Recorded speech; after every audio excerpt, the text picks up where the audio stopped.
Hi అండి, మేము ఎక్కడికి వచ్చాం తెలుసా? పొలంలోకి వచ్చాము. ఎప్పుడు వేసుకున్నామో మీకు ఆల్రెడీ గుర్తుండే ఉంటుంది. జూలైలో వేసుకున్నాం కదా. అదిగో చూడండి ఎంత బాగా పండిందో. కాకపోతే మధ్యలో 2 సార్లు వచ్చాం. కానీ ఇప్పుడు మందు వేసే టైం అనమాట. ఎలా అంటే వాటికి ఏమైనా పురుగు పట్టినా లేదా వేస్టేజ్గా గడ్డి ఏమైనా వచ్చినా సరే అవి తీసేయడానికి ప్లస్ ఆ మందుతో కూడా ఇంక రాకుండా ఉంటుందండి. ఇంకొకటి ఏంటంటే ఒకవేళ గడ్డి ఉందనుకో, ఈ ధాన్యానికి అనేది సపోర్ట్ మొత్తం ఆ వేస్టేజ్ గడ్డి అన్నది తీసుకొని మనకి ఆ ధాన్యం రాకుండా చేస్తుందండి. ఇంకొకటి ఏంటంటే ఒకవేళ వర్షం పడినా సరే చూసుకోవాలి.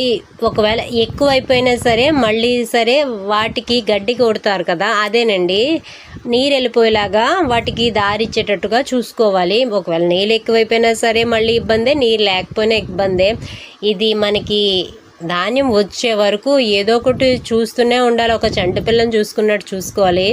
దీనికి మనకి ధాన్యం రెడీ అయిపోవడం అయితే మనకి సంక్రాంతి కల్లా అయిపోద్దండి. కొత్త అటుకులు కొత్త ధాన్యం కూడా లేదు. అప్పుడు మళ్ళీ ఏంటంటే కోతలు కుప్పలు అవన్నీ అయిపోయేటప్పటికి మళ్ళీ 6వ నెలకు వచ్చేస్తుంది మనం తెచ్చుకోవడం.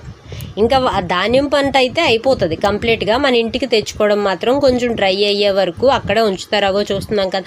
కానీ ఇప్పుడు మాత్రమే చాలా జాగ్రత్త చూసుకోవాలి.